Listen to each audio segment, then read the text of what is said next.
Morning, everybody. My name is Chris Kennedy, and I'm the Associate Director at the NYU's Urban Systems Lab here in New York City.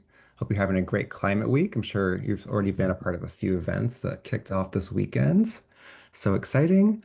Um, I'm going to lead us through today's webinar, and I want to welcome some of my fellow lab members here. We've got Sally El-Hajjar and Aziz Shrestha, Ahmed Mustafa, who's not able to join us, but is on his en route to New York City. We've got Madhavi Jain and a few others joining us today to talk a little bit about the Climate IQ initiative. Now, ClimateIQ, for folks who are just joining us for the first time, is a powerful AI-powered climate risk tool to help cities and communities around the world better understand their climate risks and to prepare for different kinds of extreme weather events. Today's session will include two parts. The first section will feature a partner spotlight, where we'll hear from organizations and NGOs that we're working close with to help us prototype and launch ClimateIQ. And in the second part of today's webinar, we're going to take you under the hood to look a little bit about how ClimateIQ is developed, showing how we're building this AI-powered tool and map-based dashboard and open access data portal. To start us off, I'm going to turn it over to the lab's director, Dr. Timon McPherson here at NYU, who's going to share a little bit more about how ClimateIQ started and why this tool is such a critical step forward in how we understand and respond to urban climate risks. Thank you, Timon, for joining us. I'll pass it over to you. Great, thanks, Chris. And good morning for folks who are in our time zone. Good afternoon or evening, wherever you are in the world. And Chris, I'll ask you to go ahead and start moving slides forward. Thanks so much for joining us during Climate Week. I'm going to introduce myself and then, as Chris said, really kind of talk you through where we are. And as Chris mentioned, we have a number of presenters, so it's a little popcorn today, but we wanted to give you a chance to really hear from both some of our core partners as well as some of the folks who have really been bringing ClimateIQ to life. Next slide, Chris. So I'm Timon McPherson. I direct the Urban Systems Lab. I'm also a professor of environmental studies at New York University in New York. And I guess I'll just set us up and say that this summer really offered a stark reminder of the growing climate threats facing communities across the US, but also around the world. We've seen catastrophic flooding in central Texas, prolonged heat waves in multiple parts of the world, worsening drought in a number of areas, including here in the US context, in the Southeast and West, and even in the Northeast. And we're seeing climate risks intensify in both frequency and scale. Now, I'm sure this isn't news to any of you. It's certainly the sort of backdrop of all the discussions that are going on at Climate Week. But this increase in intensity and frequency and even the scale is happening very fast. It's faster than a lot of our current systems can predict or respond to. What makes the challenge even more urgent is that most cities and communities still don't have the tools they need to effectively prepare, plan, and adapt to these pressing and increasing challenges. And that's exactly why we've been working so hard to develop ClimateIQ. It's to fill this gap by delivering high quality, easy to use climate hazard data to the people, organizations, and agencies who need it the most. Next slide, Chris. With ClimateIQ began in late 2023 with some support from google.org, and it's really driven by a simple question. We want to know, how can we make climate risk information more accessible and actionable, especially for cities and under-resourced communities? So we pulled together a really amazing team of researchers, data scientists, engineers, designers, and partner organizations and partner cities, which you'll hear more from in a few minutes, to really co-develop the first prototype of ClimateIQ. And our goal here is to build an AI-powered open access tool that helps cities plan, prepare, and adapt, as we mentioned. And we're starting with hazards, including flash flooding and extreme heat. And again, today's goal is not just to give you the overview, but to really give you a bit of a deep dive into how ClimateIQ is built and how it functions and what we'll be able to deliver. Next slide, Chris.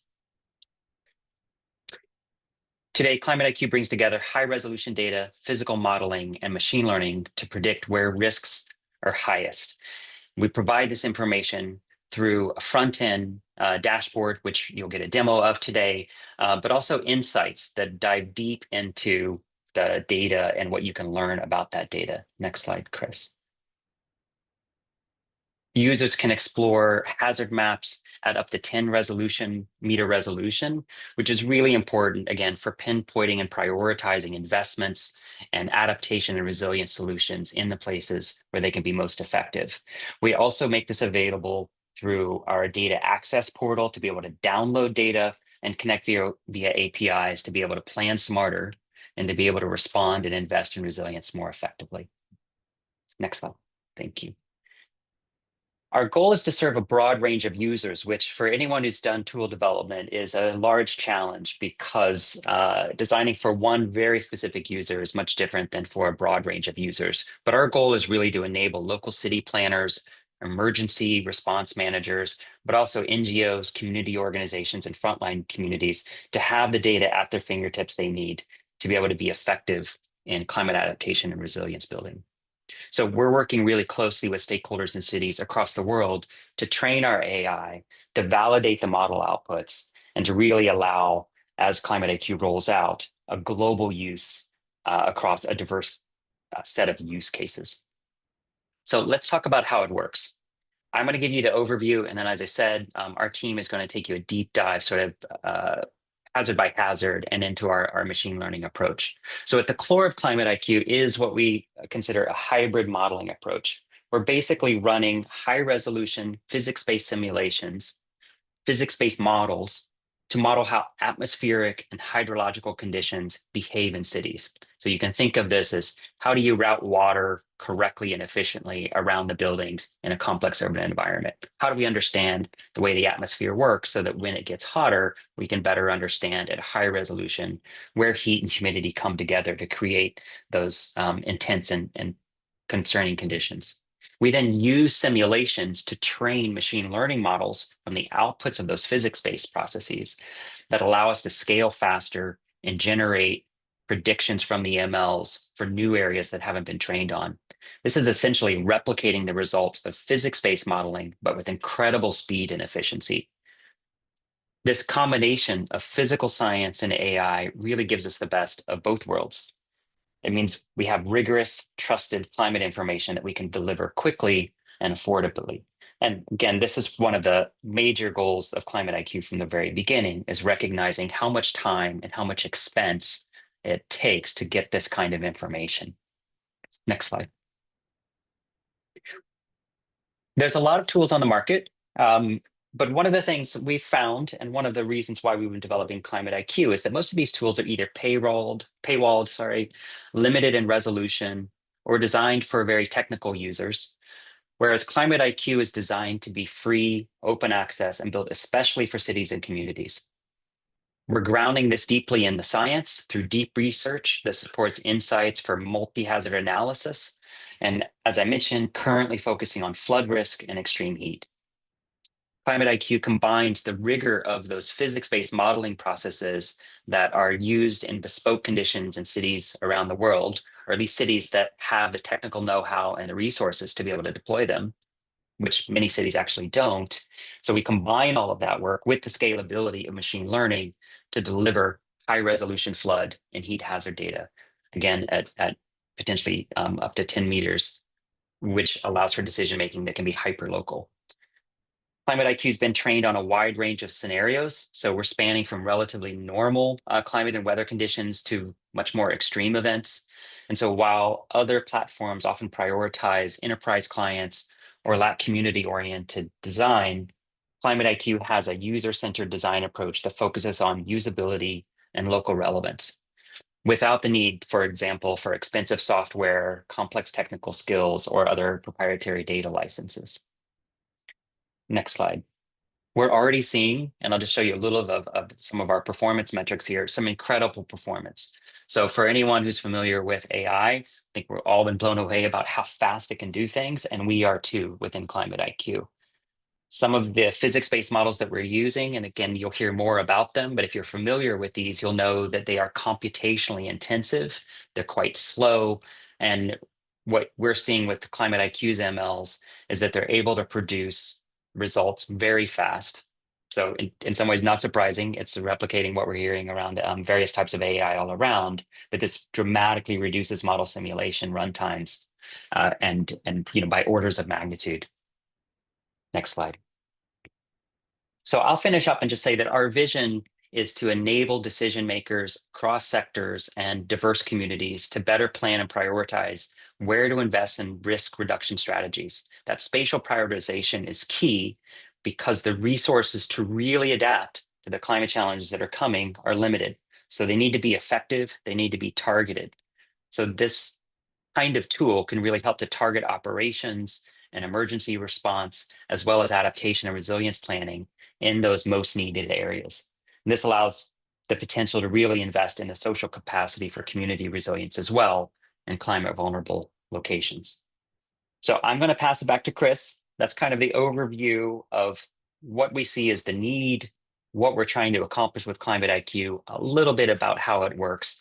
But Chris is going to introduce some of our collaborators who are really helping to bring this project and the results of this to life. Thanks, Timon, for that great framing. Now, we're not doing this in a vacuum. Climate IQ is being built with amazing partners, and we've invited a few of those to share some of their stories with you today. From Cape Town to Copenhagen to New York, we're working side by side with local experts and organizations to make sure this tool truly works for cities on the front lines. This often starts with a conversation, a brief meeting, understanding local needs, decisions, and available data. And from there, we model hazards like heat and flooding using advanced simulations like Timon just showed you and machine learning. And our partners help us validate the results and get early access to the dashboard and the data to test real world applications. And I'm excited to introduce a few of those to share exactly what those different real world challenges and contexts might be. So today we're going to be joined by three of our partners. I have here Victoria Gancier, who's the Senior Manager of Climate Action Planning for C40 Cities. Hi, Victoria. We've also got Brian Palmer here. He's a Senior Specialist at ICLEI Africa from Cape Town. And Angelina Chamu, who is the Deputy Director at Transitions Research based in India. So I'm going to invite each of them to share with us a little bit about their work. I'm going to unshare my screen, Victoria and Angelina, just to see if we can get your cameras going here. But I wanted you to maybe start us off by telling us a bit about each of your organization's work and the kinds of climate hazards your cities or communities are facing, and what challenges are most urgent in your region, whether it's flooding or extreme heat, and how are local governments or communities responding to some of these risks.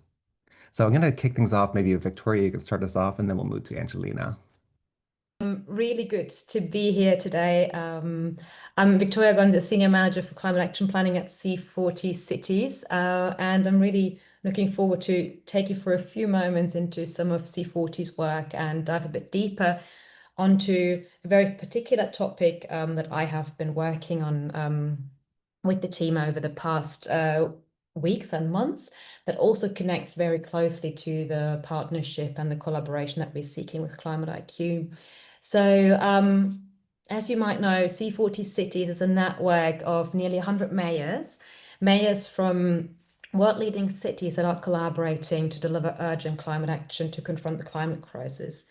And what is it that we do? We raise ambition, we build equitable and thriving communities, establish a global momentum, and really try to scale up climate action and facilitate the access to finance. And we do that across mitigation and adaptation. And particularly for adaptation, we support cities to build resilience. We know that cities really face urgent challenges around droughts, extreme heat, water scarcity, and flooding, and that those climate hazards, which are responsible for 90% of global disasters, are expected also to intensify. And maybe as an experience, also kind of coming in here as a city advisor for Freetown with the Mayor's Delivery Unit with Mayor Aki Sawyer, you really could notice those changes and how these weather patterns are intensifying. And being in a mayor's office and sitting there with a lot of a lot of information at hand, but not, and observing the reality and the changes, but not yet really being able to take a decisive step forward really is a major challenge. And so what I have experienced and what we are seeing with cities is that there is a question around where exactly do we act first? And how do we move from broad awareness to targeted actions and make the case for those? And I think that this is really where AI and technology can come in to equip not only the resource and data rich municipalities, but also those that lack access to data quality and the resources to analyze the climate risks that we are facing. And this is exactly where these tools can come in, where they can provide a bridge and where we can really gather um, to provide value to the cities and help them overcome data paralysis, overcome a lack of data availability to make those cases and move forward. Chris, I think you can already advance a bit. And just on a side note, so what we have been noticing this, and together with IBM, we are currently developing the Heat Insights tool, which is a tool that supports cities globally to move from risk assessment to action at neighborhood level, irrespective of city size, capacity, or data availability. And we are doing this with a focus on heat at the moment. As you can see here, and this is just a screenshot with dummy data. The tool layers high resolution temperature data with information about people to really pinpoint areas of vulnerability and connect those with specific actions that cities can take. And what I really would like to turn to now, if you can move on to the next slide, is the question of what makes this tool interesting or special, and is also now is also relevant, is that we are connecting not only with IBM, a technology provider, but also the Global Covenant of Mayors to really sense check on the integration and the development for smaller, medium-sized cities, as well as the Group on Earth observation to have a knowledge partner. And that all being based on the co-creation with cities, embedding the tool development process within national government initiatives in Brazil and India in particular at the moment, where we have our cities located that we are piloting with, and supported by a variety of partnerships. And I think this is exactly how this partnership with ClimateIQ comes into play, is where we're trying to not only develop a tool for the sake of the development of a tool, but rather to engage in a wider ecosystem where we are trying to fill the different needs that cities have, and where we can connect data points, where we can bring expertise together to really strengthen the availability of evidence-based decisions and really help cities to use data and to move into action to create resilient communities. And on that note, I will leave it here and happy to answer more questions. And I'm very excited to hear from other partners. Thanks, Victoria. I really appreciate that. It was a great overview of what you're up to. And if folks want to learn a little bit more, they can go to c40.org, I imagine. Yes, for sure. And I can also, if possible, I can also share C40.org or the Knowledge Hub are two really great resources where there is more information available. Great. All right. Well, I'm going to turn it over to Angelina from Transystems Research. If you would like to unmute yourself, and Angelina, I could pull up your website just so you have something to look off of, but I'd love to know a little bit more about what's going on in India. Awesome. Hi, Chris, and hello, everyone. It's a great pleasure to be here. My name is Angelina Chamwa, and I'm the Deputy Director at Transitions Research, which is a social science research collective that works on the intersection of technology, society, and sustainability. Like Chris mentioned, we're based out of India and Goa, to be more specific, with a team that sort of spans across the country. Our main aim as an organization, and the reason we're also named Transitions Research is, is because, our aim is to kind of help India navigate the major transitions that are in play today, right? So that includes urbanization, that includes digitalization and AI, and of course, climate change, right? And across all these transitions, our primary interest is in enabling a digitally inclusive, low carbon and climate resilient futures, right, that are both just and sustainable. And the way in which we do that is kind of ensure that our work is thoroughly people-centered and cognizant of the needs and realities on the ground, as well as the social dimensions of these transitions that are taking shape. So in the context of ClimateIQ and this partnership, and also our work in cities, so and the way in which transitions operates, right? So since our kind of very inception, a key site of intervention for transitions has been cities.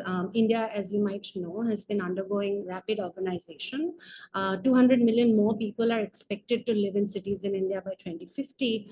And at the same time, our cities are also increasingly becoming vulnerable to climate risks and intensifying hazards. So through one of our key initiatives, which is the People's Urban Living Lab, or PUL, as we like to call it, we've been working in several Indian states, in states like Rajasthan, Gujarat, Maharashtra, and of course, Goa, in close partnership with municipalities, local authorities, residents, and civic groups to help them plan for and also achieve their net zero targets, and to build climate resilience, right? And the way in which we do our work, do this is through a mixed bag of methodologies and interdisciplinary approaches that draws from ethnographic research, systematic foresight, urban planning, participatory design, and behavior science to produce both evidence-based research that can inform urban planning and policies, but also kind of conducting pilot interventions in cities, in sectors like waste, energy, and mobility. So at present, the work, one of the pieces of work that we're really excited about is an offshoot of our People's Urban Living Lab, which we call now PUL AI, where we're really focused on developing sort of AI-based climate solutions for cities that are participatory and inclusive, that bring together not just local authorities, but also vulnerable communities in order to see how we can sort of seed these solutions, make them locally relevant, and serve the needs and realities on the ground. So that's just by way of introduction in terms of what transitions research is and how we work, especially our work in cities. But just to kind of give also a little bit of, to answer Chris's question on, how our local communities are adapting and the kind of climate challenges we see. In India, we have this saying that, in every couple of kilometers in India, the taste of water changes, right? So, the country, the size and the immense sort of span of the country means that we are prone to multiple hazards, which over time has also been intensifying. And, that kind of really drives home the need for more localized solutions and localized climate intelligence, because, every region has a different climatic profile. And if in baking in vulnerability and exposure and how these hazards are experienced also means that, the experiences kind of change from kilometer to kilometer, neighborhood to neighborhood. So it becomes really crucial for us to sort of begin thinking in more sort of neighborhood level and more localized context. So I will leave that there. And thank you so much, Chris, for putting up the website. I'll also happily drop the link here, and really excited to, get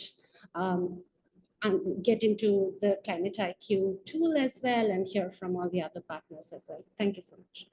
Thanks, Angelina. That's great. Good to get a little bit of context about what's going on in India. For our last guest today, we're going to invite Brian Palmer on from ICLEI Africa. He's working in Cape Town to do a lot of resiliency-based work there.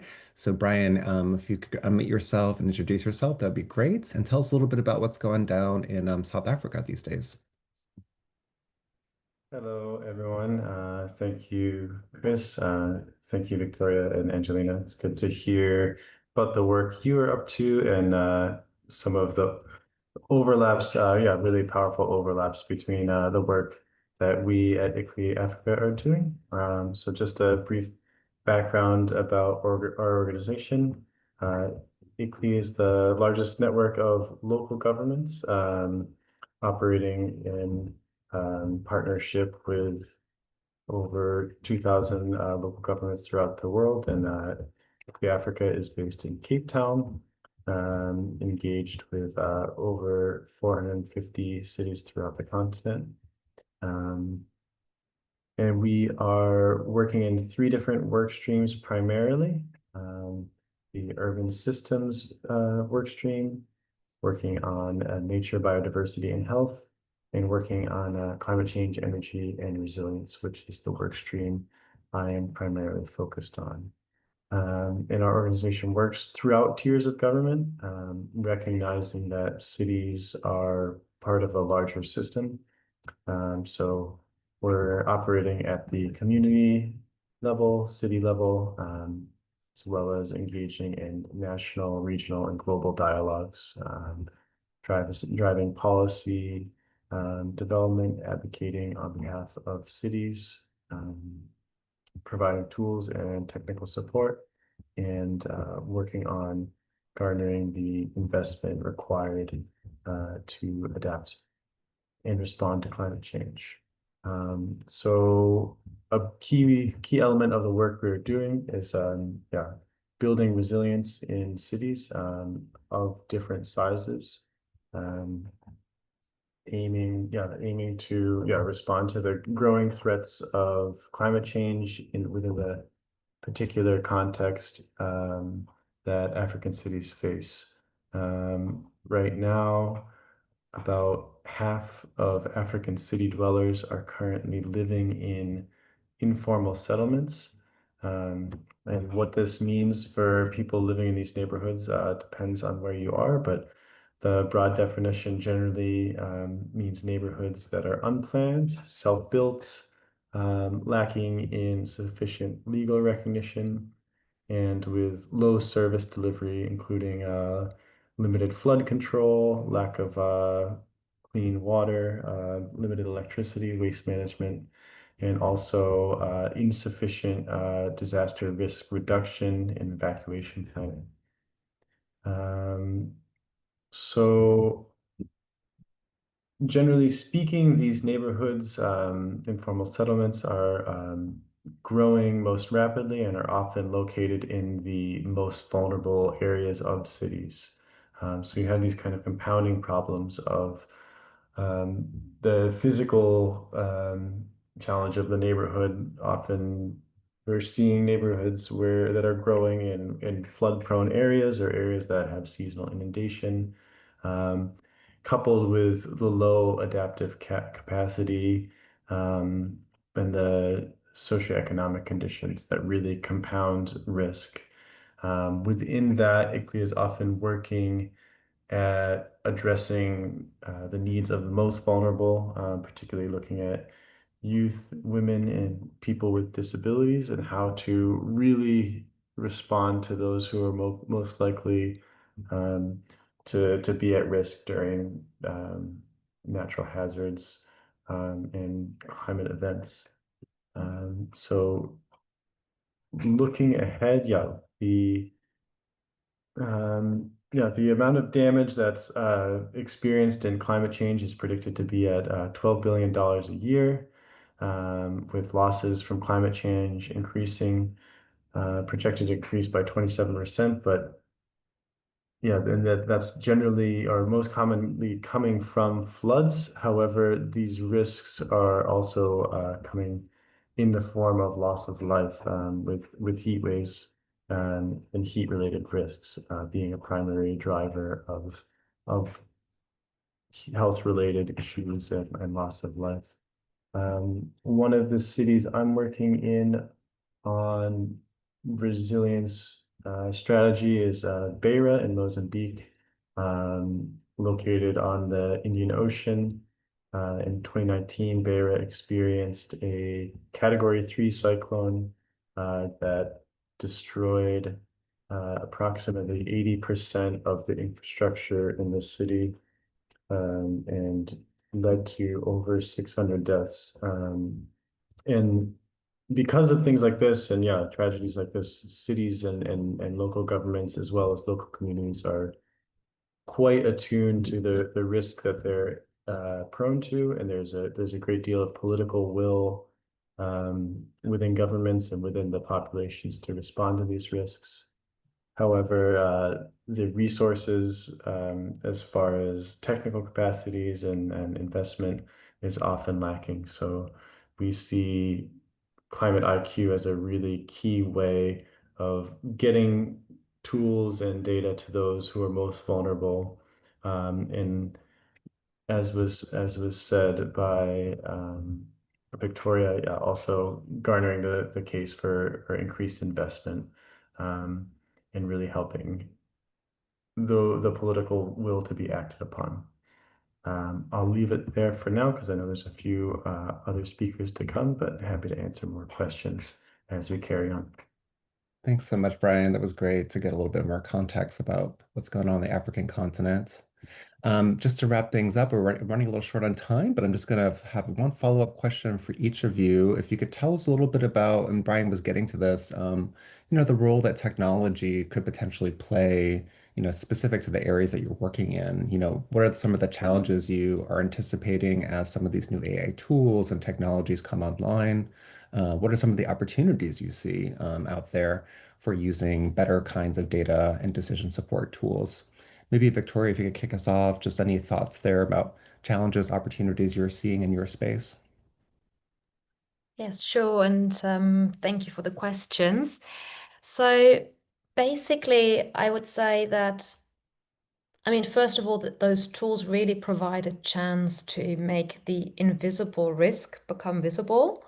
And they really help to move from an abstract risk concept to concrete maps and potential action suggestions. So there really is, these tools can be a helping hand to bring forward more clarity, to support investments decisions, build a business case, and thereby really also shift cities from a rather reactive position onto a more proactive one with long-term planning for adaptation in mind.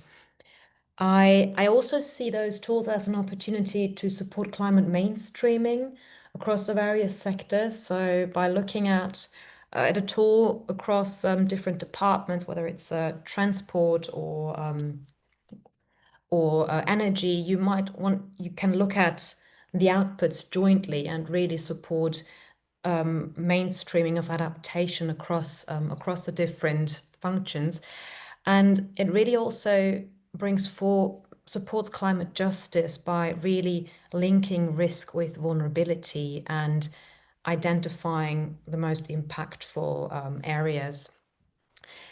I do think, though, I do see or have some concerns, and I do see also challenges. And I think when it comes to usability, there we really have to be careful that cities are not drowning in a sea of tools, right? So really to build the case around each tool, to clearly signal the value, to clearly present how a tool differentiates itself from another, that really is a crucial role for us as city partners also to play, and to make sure that cities have the tool at hand that's best responding to their needs.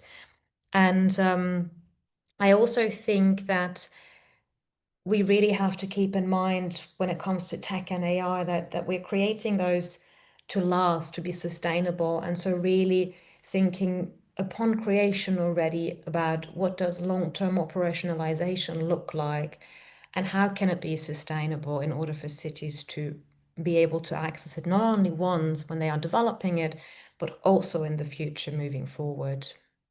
But I'll leave it here. Thank you. Thanks, Victoria. That was great. Angelina, from your side, anything you wanted to respond to or add on? Yeah, I think a lot of what Victoria's said, already resonates a lot.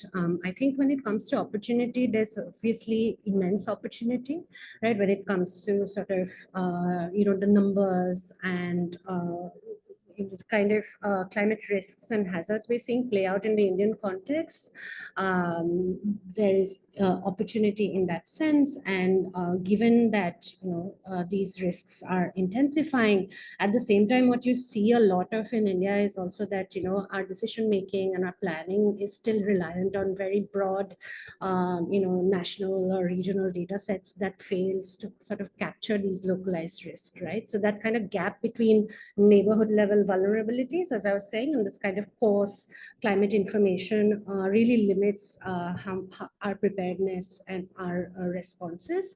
So that's, I think, one key sort of area and gap that can be plugged. The second opportunity, again, I think, resonating, Victoria, is that, the ability for tools like ClimateIQ to also sort of provide projections and not just kind of hazard data, but also projections, even in like a decade into the future, means that our cities can be better prepared, right? So this can really advance sort of anticipatory planning and governance.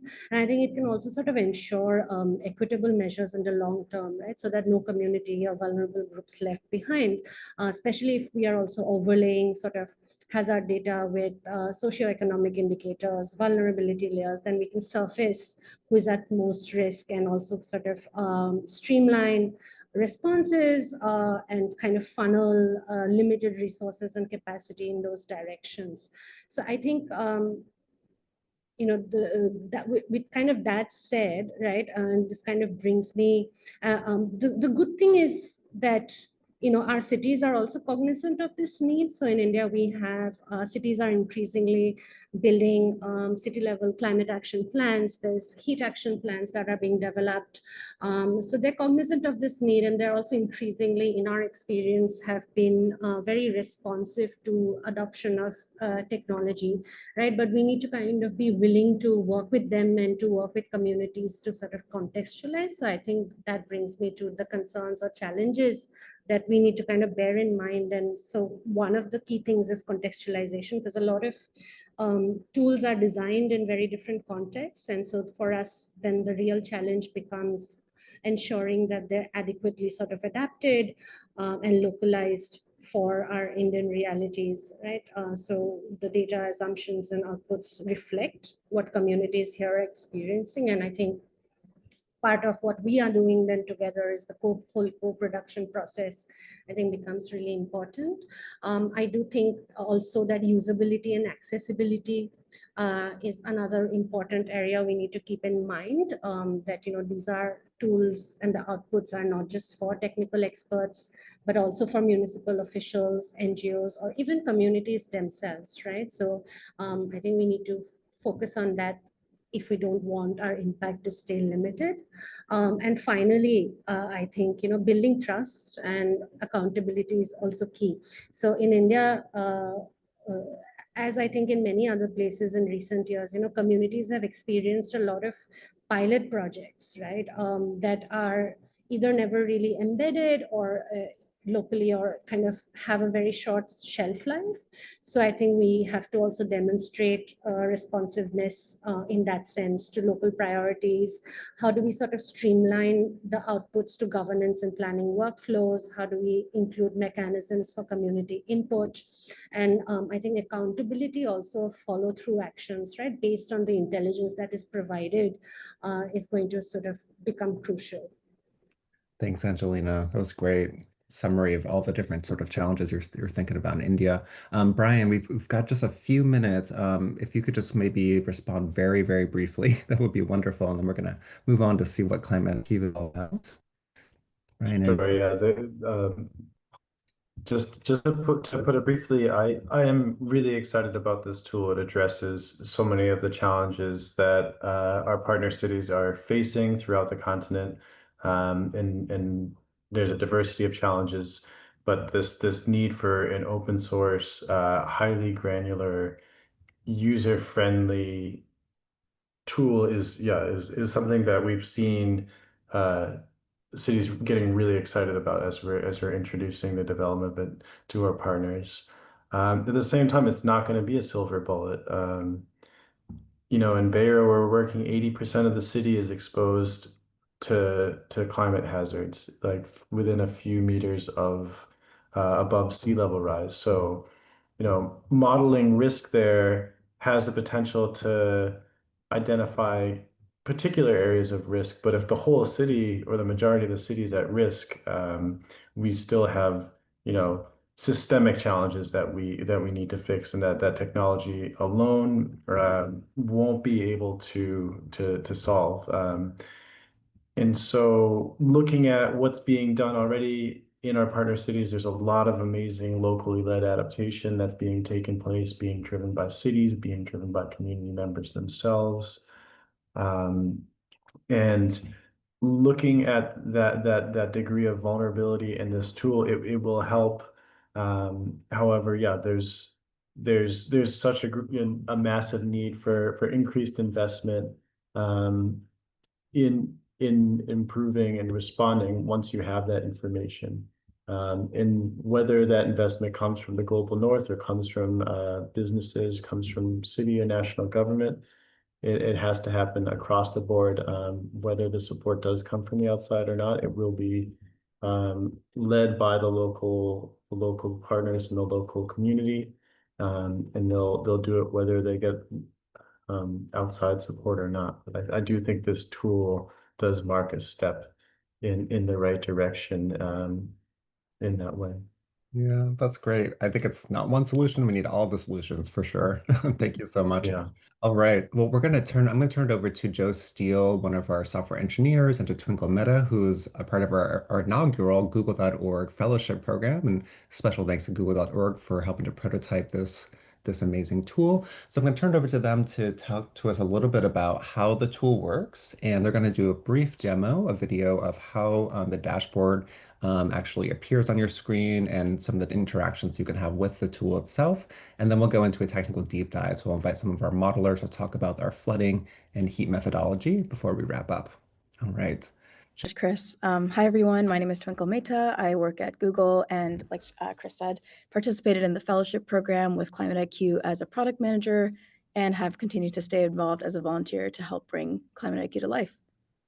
And I'm Joe Steele. I'm a software engineer at the USL who has been helping to develop the dashboard tool as well as the backend services and infrastructure for ClimateIQ. So right now, the dashboard experience includes some placeholder data as we continue final development of the machine learning models that will ultimately power the platform. These models are being trained on high-resolution, physics-based simulations, and soon the data you see in the dashboard will be fully integrated using those trained models. We'll share more about how that works later in today's session. And like Chris mentioned, we've also prepared a brief video tour of the current views and insights the dashboard provides into our models. So I'm going to give a brief overview of that functionality as we step through it.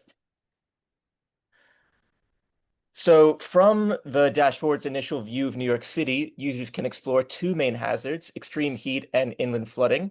Here we're starting with heat, within which we can select a range of different scenarios related to annual hot days and days above a certain heat index. At the moment, the current hazard is set to days above 77 degrees, which is then driving the data seen both on the map in the main view, as well as on the Insights Explorer, which you can see on the left panel. The Explorer lets users partition the data by neighborhood, borough, or planning district. They can then view charts and summaries showing metrics like the number of days above that certain heat threshold. Users can also compare across geographies to identify which areas face the highest risk or how risk changes over time. Now you'll see some of the map-based interactions, including views of the high-resolution H3 hexagon grid, the ability to toggle the satellite view, inspection of individual boundaries, including H3 grid cells, and then saving those boundaries to personal stores of saved places for future reference and analysis.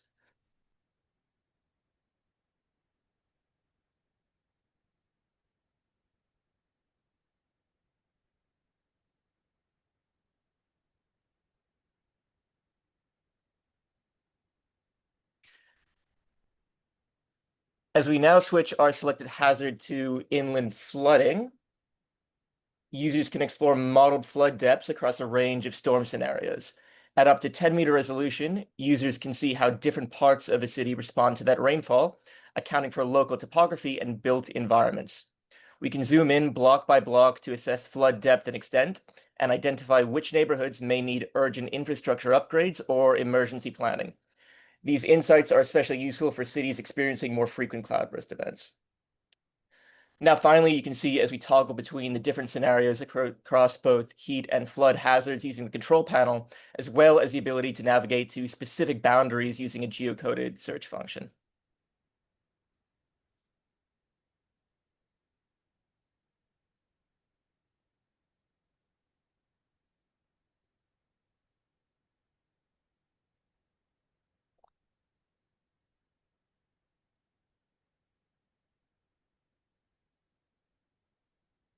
And that about wraps up a broad overview of the dashboard's current offerings.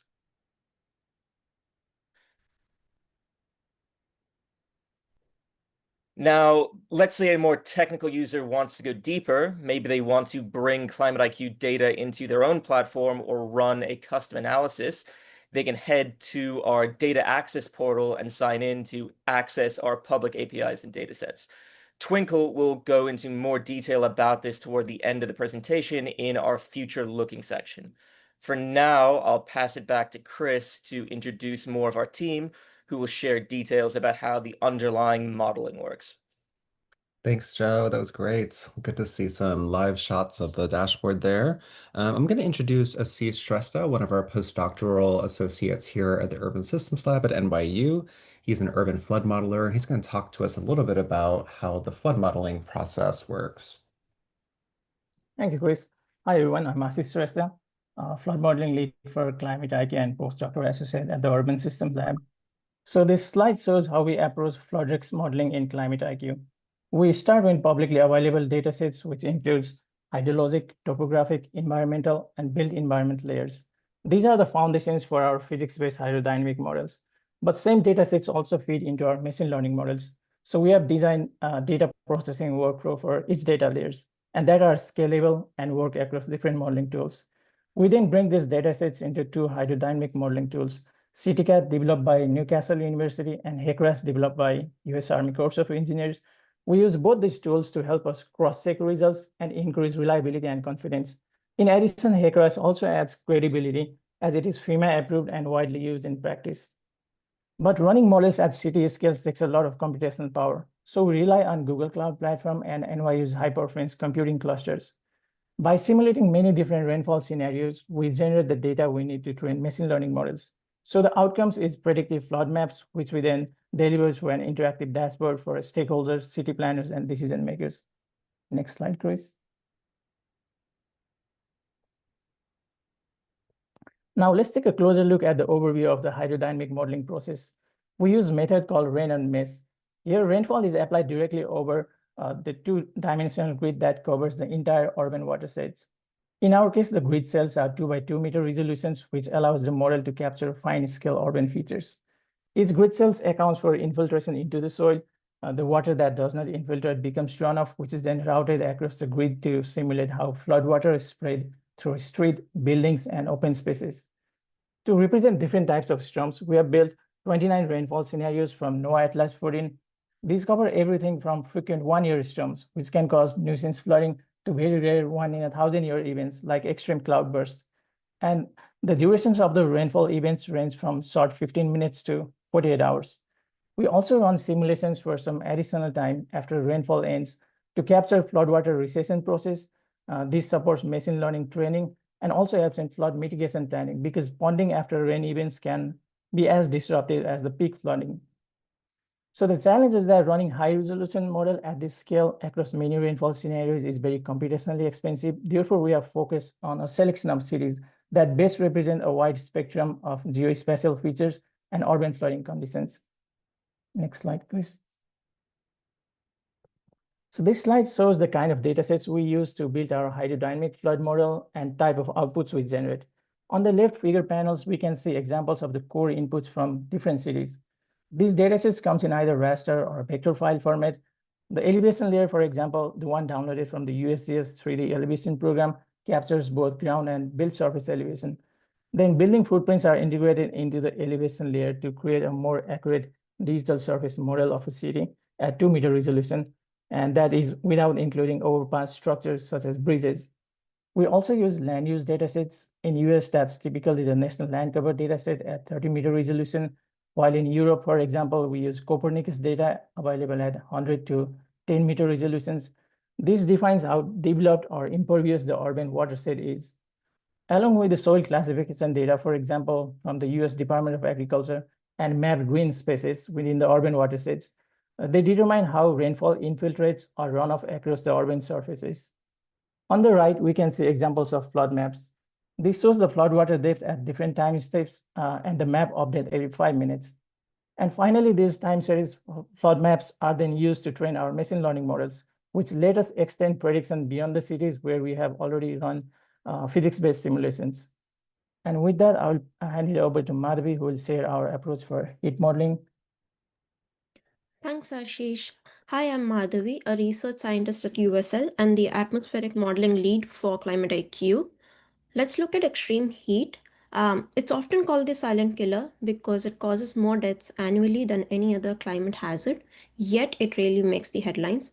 Most tools or apps that you see on your phone rely on surface temperatures from satellites and weather stations at airports, which may not tell you how it actually feels in your neighborhood or location, and it's not the best variable for projecting future heat risk scenarios. ClimateIQ does something different. We model 2-meter air temperature and other atmospheric conditions, which are key variables used by public health and emergency services. To conduct the modeling, we use Weather Research and Forecasting WRF model, a trusted atmospheric model used worldwide. What's unique is we've optimized it for urban heat at 500-meter resolution and used UMORPH, a global urban morphology dataset developed by us. Key datasets to WRF include Global Reanalysis Climate Data and Geospatial Datasets. Both these datasets provide information about land use, topography, albedo, etc., and input and boundary conditions necessary for the model to understand the prevailing atmosphere. In addition, we use UMORPH-derived urban canopy parameters, which WRF uses to compute drag, canyon geometries, and heat, momentum, and energy flows critical in resolving air temperatures in cities. We run the model for representative summer climate conditions, that is 1st, 25th, 50th, 75th, and 99th percentile summers, to give our ML model an unbiased training dataset to learn from. Next slide, please. For the dashboard, we present typical, which is 50th percentile or the medium summer, hot, which is 75th percentile, and extreme, which is 99th percentile summer conditions. This ensures that decision makers aren't just planning for the average year, but are also preparing for increasingly likely heat extremes driven by climate change. The initial outputs are then validated using historical information and data provided by our partners. As my colleague Joe demonstrated, users can select different heat thresholds like 95 Fahrenheit or 77 Fahrenheit and toggle between typical and extreme summer scenarios. They can also view these patterns across the entire city or zoom in to compare neighborhoods. The outputs include days per summer when maximum 2-meter air temperature and maximum heat index exceed these thresholds. So how does this help? City planners can identify where to add cooling centers or shade infrastructure. Public health teams can design heat action plans based on neighborhood risk. Community organizations can target outreach and support heat vulnerable areas. And climate justice advocates can highlight disparities in exposure. Once the physics modeling for heat and flood are complete, this data is placed into a machine learning modeling environment. I'll pass it over to Sally to talk more about this approach. Thanks, Madhavi. Hi, I'm Sally, a postdoc in machine learning at the Urban Systems Lab working on ClimateIQ. So, as we have seen, running physics-based models like WRF, HECRAS, and CityCat can give you rich and detailed climate hazards data, but they are also time and compute intensive, especially if you want to scale across many cities. They also require specialized expertise. That's where machine learning comes in. It allows us to scale fast while maintaining high accuracy. Here is how it works. We take the inputs and outputs from our trusted physics-based model and use them as training data for our ML models. This helps the machine learning model learn the underlying patterns and relationships between the inputs like climate data, building footprints, land cover, and morphology patterns, and the outputs like water depth math in the case of flood, or air temperature, relative humidity, and other atmospheric variables.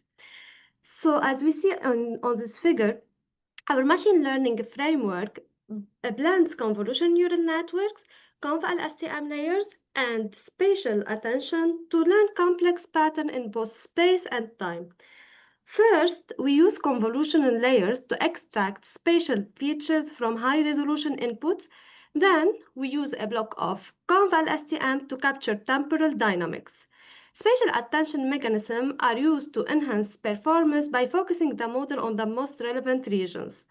In the case of flood machine learning, our model gives an output every 5 minutes, and then at the end, it gives the maximum water depth map across all time steps, exactly similar to what CityCat does. Once the model was trained and validated, we tested it to new cities. The result is faster processing, consistent data, and lower cost for cities and users. Next slide, Chris. So here on the screen, you can see some results from our flood testing in New York City. The result of our machine learning model match our CityCat simulation closely with much faster runtime and lower cost. For example, one New York City predicted machine learning chunk took a few seconds compared to 30 minutes with the CityCat physics model. We have also validated the ability of the model to generalize to other cities like Atlanta and Phoenix, and the prediction has been excellent even under different storm scenarios. All of these can be shown on our dashboard. Next slide, Chris.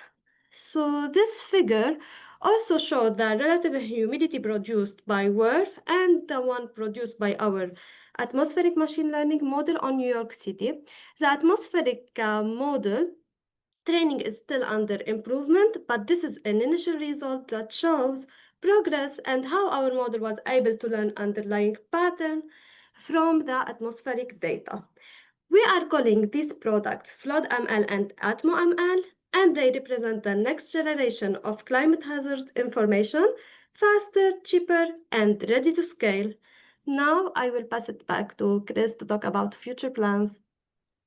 Thanks, Sally. That was a great overview of our machine learning framework. All right, so what's next? We've been developing the tool for about 2 years. It's part of a 3-year prototyping process. And so we're excited to launch our next year and to work towards the release of a US product. And so what we're hoping is that the flooding and heat information will become online by the end of the year into 2026. So that's one of our short-term goals, and this will include flood data and dashboard access across several US cities. We're also launching 2 pilots in different parts of the world, and you met some of our partners here today. One is in India with Transitions Research, and the other is with ICLEI Africa in South Africa, where we're going to be working in Cape Town and Cape Coast, Ghana. Now, we really are celebrating these partnerships because it's the best way for us to test and validate the tool. All those learnings go back into the refinement process and help us make sure that things are usable and accessible across many different features. Looking ahead, we're expanding to other hazards. We're thinking a lot about how can we bring in drought information or other kinds of hazard information like wildfires into the tool. And we're also enhancing our data access portal. So this is a key feature of the tool itself. It allows you to create a login, actually access the data, download it, and then insert it into an existing platform you might use in your own city or area, as well as public APIs, right, that can be used to enhance information about social vulnerability. So if you wanted to bring in social vulnerability information and our climate risk hazard data, you can link those things together and then see hotspots of risk. So I'm going to pass it over to Twinkle because she's going to share a little sneak peek of our data access portal, which we're hoping to get online over the next, few months and into the next year. And we're excited to share a little bit about what's been developing there. So I'll turn it over to Twinkle and I'll get to our next slide here. You still with us, Twinkle? Yep, I'm here. Thanks so much, Chris. Yeah, so this portal is something we're very excited about. It's specifically designed for users who want to work directly with data, whether that's performing analysis, building maps, integrating with your own custom applications. Yeah, and this portal is built off of Apigee, which is a Google Cloud API management platform, and we've designed it with both technical and non-technical users in mind. So we can play the video. Yeah, so the video starts off with a login experience. This is a typical username password, but it's also a unified login with the dashboard as well, so you can seamlessly use both of those tools. We're starting here with the API access page, so you can see a couple of our endpoints. Again, you can fetch your own API key and then kind of access data either with admin boundaries, points, or polygons to access hazard information. Just clicking through. It's also a portal, so you're able to interact with the API in the portal itself if you're not as familiar with how to use APIs or integrate them into your custom workflows, or just want to explore the data before you do use it in your workflow. And then this is the download experience, which is also something we're very excited about. Again, providing this catalog of information in multiple formats, starting with GeoTIFF and looking to expand to CSV and shape files for spatial analysis. And finally, this is an example of how you would import that data after downloading into one of your GIS workflows, and then be able to preview metadata and layers to make sure that it fits your need. So whether you're a city planner looking for hazard layers or a developer trying to pull this data into a custom tool, we're hoping this platform can give you what you need and make it easier to get the data that you're looking for. We expect we'll have a prototype up and running by the end of the year. And if you're interested in helping us improve this user experience, have some ideas, or just want to express your interest, we'd really love to hear from you. So please reach out to us at info@climateiq.org, and we'll set up some time. Thanks. Passing it back to you, Chris, or Timon. Great. Just want to recognize we have an amazing team behind this project. So these are some of our amazing team members listed here, as well as our partners. We also have an advisory team. If you'd like to be a part of the advisory team, reach out to us. We'd love to think about that collaboration. And also thanks to all the Google Fellows that have helped us along the way. I'm going to invite Timon McPherson back on, our director and lead here, to talk to us a little bit about what's coming up next and to wrap up today's session. Thanks, Chris, and thanks to all the team and to Victoria, Brian, and Angelina. We're wrapping up here. I know we're going a little bit over time, so I'll be very quick, but just want to give a shout out to say if you're interested and want to learn more, please join us on this journey. We are really looking for city officials, community groups, researchers. We'd love to hear from you. We're looking for partners to help us co-create the next phase of ClimateIQ by participating in early testing.